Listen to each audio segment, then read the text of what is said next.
وأشهد أن محمدا عبده ورسوله صاحب البرهان اللهم صل وسلم على رسولك الكريم محمد صلى الله عليه وسلم وعلى آله وأصحابه ومن تبعه بإحسان إلى يوم الدين summa amma ba'du. Puji dan syukur senantiasa dan tidak pernah bosan-bosannya kita panjatkan kehadiran Sang Maha Pencipta Allah Subhanahu wa Ta'ala, yang mana dengan limpahan karunia-Nya, rahmat-Nya, hidayah-Nya serta anugerah-Nya kepada kita semua, kita kembali masih diberi kesempatan, kesehatan dan usia panjang oleh Allah untuk sama-sama dan senantiasa mengabdikan diri kita di jalannya dengan menjalankan segala perintahnya dan menjauhi semua larangannya. Salawat dari salam juga tidak pernah lupa pula kita aturkan kepada junjungan alam Nabi besar Muhammad sallallahu alaihi wasallam, di mana beliau telah bersabda dalam sebuah hadis, khairukum man ta'allama al-Qur'ana wa 'allama. Sebaik-baiknya kalian adalah seseorang yang mau mempelajari Al-Qur'an dan juga mengajarkannya kembali kepada orang lain. Bapak Ibu kaum muslimin dan muslimat, jamaah salat maghrib dan juga isya yang dimuliakan oleh Allah, mari pada kesempatan malam yang mulia ini, sambil kembali kita niat iktikaf di rumah Allah, mari sama-sama kita kembali melanjutkan pengajian tafsir kita dengan kitab Tafsir Al-Quran Al-Azim karya Imam Ibnu Katsir rahimahullahu ta'ala. Dan insyaallah pada kesempatan malam ini kita kembali akan melanjutkan bacaan kita dengan firman Allah pada surat Al-Baqarah ayat 182, faman khafa min musin janafan aw isman fa aslaha bainahum fala isma alaihi innallaha ghafurur rahim.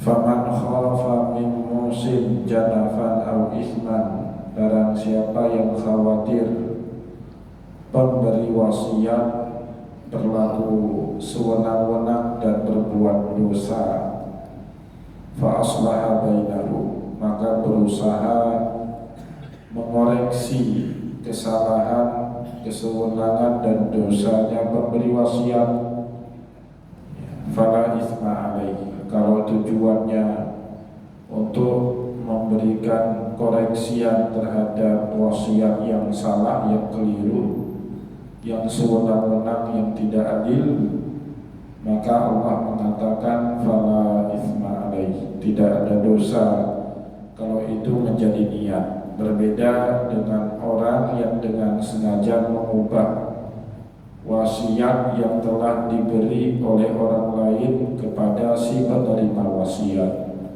seperti yang Allah katakan pada ayat sebelumnya, surat Al-Baqarah 181, faman badalahu ba'da ma sami'ahu fa innama ismuhu 'ala alladziina yubaddiluna. Barang siapa yang mengubah wasiat yang telah ia dengar dari si pemberi wasiat, fa innama ismuhu 'ala alladziina yubaddiluna, maka dosanya kepada orang yang mengubah wasiat yang telah dia dengar. Jadi Bapak Ibu melakukan koreksian terhadap wasiat yang salah tidak termasuk perbuatan dosa yang Allah Subhanahu wa Ta'ala jelaskan dalam surat Al-Baqarah 181. Maka Allah Subhanahu wa taala menerangkan kepada kita lebih lanjut dengan surah Al-Baqarah 182. Faman khafa min musin janafan aw isman fa aslaha bainahum fala isma alaihi innallaha ghafurur rahim. Barang siapa yang khawatir pemberi wasiat tidak bisa berlaku adil dan melakukan dosa melalui wasiat yang ia beri, dan fa'aslaha bainahum, kemudian dia berusaha melakukan koreksian terhadap wasiat itu, fala isma alaih, tidak ada dosa bagi mereka, innallaha ghafurur rahim, sesungguhnya Allah Maha Pengampun lagi Maha Penyayang. Bapak Ibu kaum muslimin dan muslimat jamaah pengajian yang dimuliakan oleh Allah, pada pertemuan yang lalu kita sudah membaca sedikit lebih kurang keterangan yang diberikan oleh Imam Ibnu Katsir terhadap firman Allah di dalam surah Al-Baqarah ayat 182. InsyaAllah pada kesempatan malam ini kita akan lanjutkan kembali yang bacaan kita ini.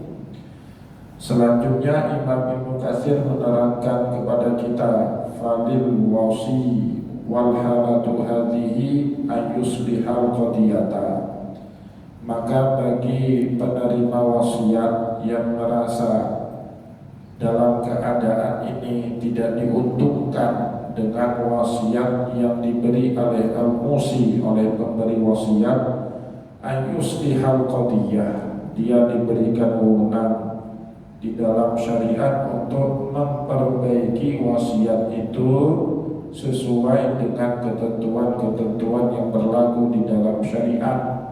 Kita sudah jelaskan Bapak Ibu beberapa ketentuan utama saat seseorang memberi wasiat kepada orang lain, seperti tidak boleh kepada ahli waris. Jadi seandainya ada di antara ahli waris yang menerima wasiat, maka dia harus legowo untuk memperbaiki dan membatalkan atas kehendaknya sendiri wasiat yang telah ia terima dari si pemberi wasiat. Kenapa tidak sah wasiat itu kalau dia mendapatkan juga harta melalui warisan, ya, karena Rasulullah berkata di dalam hadis, fala wasiyata liwarisin, tidak boleh kita beri wasiat kepada ahli waris. Begitu juga misalnya si pemberi wasiat memberikan wasiat lebih daripada sepertiga dari seluruh harta yang ia miliki. Ini si penerima wasiat, begitu juga orang lain yang mengetahui adanya wasiat yang keliru, wajib hukumnya untuk meluruskan ayuslihal qadiyah, untuk memperbaiki keputusan pemberian wasiat yang melampaui jumlah maksimum yang diizinkan oleh Rasulullah. Fasulusun wasulusun kasir, wasiat itu maksimum sepertiga, itu pun sudah banyak, kata Nabi di dalam hadis. Itu dua ketentuan Bapak Ibu yang harus dipikirkan, yang harus diketahui. Tidak boleh kita menyimpang dari ketentuan-ketentuan tersebut. Wa yu'addila fil wasiyata ala wajhi syar'i, dan berlakulah adil, termasuk juga saat kita memberikan wasiat kepada orang lain. Jadi adil itu sesuatu konsep yang bisa berubah Bapak Ibu, ya, dia tidak statis. Adil itu berubah sesuai dengan perubahan waktu, kondisi dan zaman. Contoh, kenapa Allah di dalam Al-Quran pada saat menjelaskan bahagian-bahagian kepada ahli waris, Allah berfirman, lidzakari mislu haqqil unsayain, di dalam warisan laki-laki mendapatkan dua bahagian lebih banyak dari anak perempuan. Karena memang dulu Bapak Ibu hidup, semua beban nafkah itu ditanggung oleh laki-laki. Dan terbayang pun ada anak perempuan yang bekerja mencari nafkah, membiayai keluarga, baik keluarga dirinya atau orang tuanya atau bahkan mertuanya, itu bebannya itu ada di pundak laki-laki. Dulu seperti itu, tapi zaman kan terus berubah. Perempuan juga di zaman kita ada yang menjadi punggung keluarga, mereka yang menjadi pemberi nafkah. Sebenarnya di dalam Islam tidak seperti itu, tetapi keadaan Bapak Ibu tidak bisa kita rem. Ya, perkembangan zaman, ilmu pengetahuan, globalisasi, di mana hak-hak perempuan itu dituntut sama dengan hak laki-laki, maka terjadilah satu fenomena yang berbeda hampir 180 derajat seperti di zaman hidupnya Rasulullah. Dulu anak perempuan jangankan bekerja keluar rumah pun tidak. Di zaman sekarang anak perempuan Bapak Ibu bekerja ke sana kemari, ada yang menjadi direktur perusahaan dan lain sebagainya, maka konsep keadilan pun berubah. Saya ingat betul tahun 2017 pernah mendapatkan kesempatan penelitian dari Mahkamah Agung. Bapak Ibu, bekerja sama dengan Mahkamah Agung, kita teliti beberapa kasus yang menyimpang dari, dalam tanda kutip, prinsip syariat. Salah satunya tadi lidakarin mislu hadil unsayain. Dalam prinsip utama pembagian harta warisan, jumlah yang didapati oleh anak laki-laki 2 bahagian lebih banyak daripada anak perempuan. Salah satu yang kita teliti itu Bapak Ibu Pengadilan Agama Medan. Di Pengadilan Agama Medan itu ada kasus harta warisan sengketa faraid, di mana oleh hakimnya hak anak perempuan diberi lebih banyak daripada hak anak laki-laki. Itu menarik. Dan yang lebih menariknya lagi, anak laki-laki yang haknya diremut atas nama hukum oleh hakim pengadilan agama kurang dari haknya anak perempuan, dia melakukan banding ke Pengadilan Agama Tinggi Sumatera Utara, tetap Bapak Ibu yang menang anak perempuan. Hakim di pengadilan tinggi Sumatera Utara itu memberikan hak bagi anak perempuan 2 lebih banyak dibandingkan hak anak laki-laki. Bahkan sampai kasasi pun Mahkamah Agung, Kamar Pengadilan Agama masih memenangkan anak perempuan mendapatkan 2 lebih banyak dibandingkan haknya anak laki-laki. Nah, dalam penelitian kita itu Bapak Ibu kita temukan konsep tadi, yang namanya keadilan itu konsep yang dinamis, berubah sesuai dengan keadaan dan kondisi. Jadi ternyata si pewaris orang tua dari anak perempuan dan anak laki-laki ini Bapak Ibu sebelum meninggal dunia lama sakit-sakitan.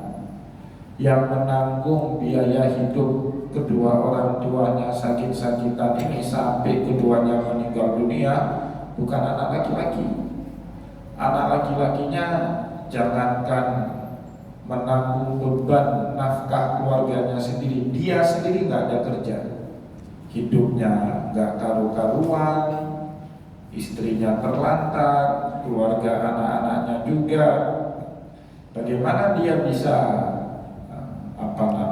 bisa menafkahi orang tuanya yang sakit-sakitan? Kebetulan anak perempuannya ini Bapak Ibu ya, atau saudara perempuannya ini kerja di salah satu perusahaan BUMN besar ya. Dia punya gaji besar, dia yang mengasuh orang tuanya, dia yang menjaga kedua orang tuanya sampai kedua orang tuanya meninggal dunia.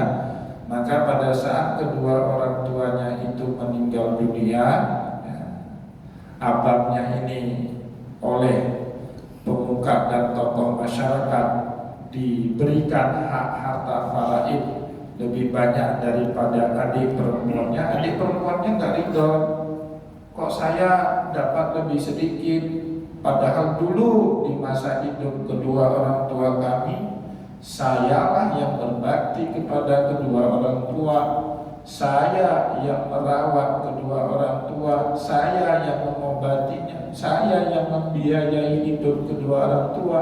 Abang saya itu jangankan merawat, dia pun kerja nggak ada. Tapi setelah meninggal kedua orang tuanya, hartanya secara sepihak. Tengku-tengku kampung kan nggak ngerti Bapak Ibu konsep keadilan yang berubah-ubah itu nggak ngerti. Dia berpatok saja kepada ayat Al-Quran, lidzakari mislu hazzil unsayyain. Laki-laki dua bahagian lebih banyak daripada perempuan. Pakai ayat itu, rebut haknya anak perempuan, sehingga anak perempuan yang berpuluh-puluh tahun merawat kedua orang tuanya mendapatkan sedikit saja dari harta warisan. Tidak cukup pun menutupi beban hidup yang telah ia habiskan saat merawat kedua orang tuanya. Sedangkan anak laki-laki ini yang nggak pernah susah, yang kerjanya ngopi aja 24 jam, tiba-tiba dapat durian runtuh dari langit. Harta faraidnya lebih banyak. Anak perempuan ini tidak mau. Dia menganggap pembahagian ini merusak rasa keadilan dia. Dia bawa ke pengadilan agama.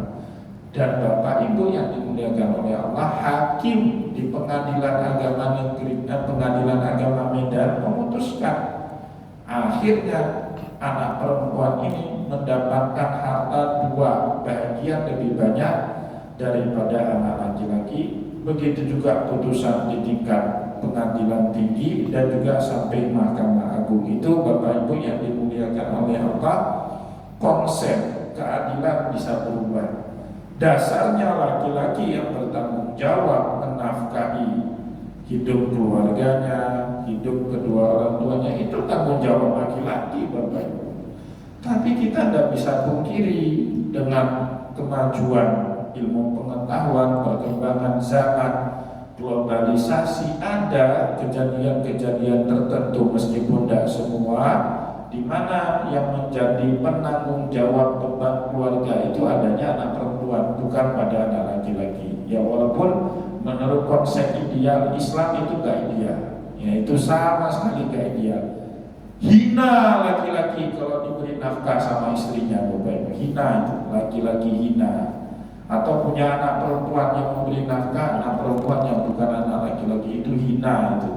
Memang beban itu ada, tanggung jawab itu di dalam tangan anak laki-laki, bukan anak perempuan. Tapi jika terjadi keadaan-keadaan tertentu seperti itu, konsep keadilan di dalam Islam tidak statis, dia berubah. Maka benar apa yang dilakukan oleh hakim di pengadilan agama Medan itu memberikan hak harta warisan lebih banyak kepada anak perempuan dibandingkan anak laki-laki. Nah ini Bapak Ibu yang dimuliakan oleh Allah, kenapa kita harus berlaku adil, dan adil itu wa yu'adilu fil wasiyah ala wajhi syar'i, berlaku adil di dalam semua keadaan, dalam pembagian harta warisan dan juga di dalam pembagian harta wasiat. Contoh lain Bapak Ibu, di dalam Islam nggak ada itu namanya harta gonogini, harta bersama. Kalau bahasa hukumnya harta bersama, tetapi orang sering menyebut harta gonogini. Bahkan ulama Aceh itu sudah menyebutnya dengan istilah harta sehalkan. Itu sudah ada di dalam kitab-kitab abad 17, abad 18 seperti Mir'atul Tulab karyanya Syekh Abdul Rauf Asikili, beliau yang menulis. Itu wajib sebelum pembagian harta faraid ada namanya harta seharkat. Dibagi dua dulu harta itu. Kalau suami meninggal berarti hartanya 50 buat istri, 50 sisa itu dibagi menjadi hak faraid. Istri kembali dapat dari hak faraid. Kalau dia punya anak 1/8, kalau dia nggak punya anak dapat 1/4. Di dalam fikih, di dalam syariat, di dalam Al-Quran, di dalam hadis, tidak ada Bapak Ibu pembagian harta seharkat, nggak ada. Tetapi kenapa ulama kita, terutama yang ada di Asia Tenggara itu mewajibkan pembagian harta seharkat terlebih dahulu sebelum dibagi harta faraid? Kenapa seperti itu? Karena Bapak Ibu, struktur kekeluargaan di daerah kita itu beda dengan struktur keluarga kaum muslimin yang ada di Timur Tengah. Seorang perempuan di Timur Tengah itu, di Arab Saudi atau di Qatar atau di Dubai atau di Kuwait, di Bahrain, kalau dia menikah dengan suaminya, seluruh keperluan dia itu Bapak Ibu sudah ditanggung sama suaminya. Dia itu seperti ratu. Dia nggak masak, yang masak pembantunya. Dia nggak nyetirnya, nyetir sopirnya. Dia nggak nyuci, yang cuci mesin cucinya. Duduk-duduk aja. Dan tidak ada istilah di sana itu laki-laki numpang tinggal di rumah mertua, tidak ada itu. Kawin harus ada punya rumah, baitul mafrusyah namanya, rumah dan isi perabot lengkap. Begitu juga kendaraan. Bedakan dengan kita, Pak. Kita kawin numpang di rumah mertua sampai punya cucu pertama lagi. Ya kan? Duduk di pondok mertua indah. Bahkan yang kasih kita makan pun bapak mertua, Pak.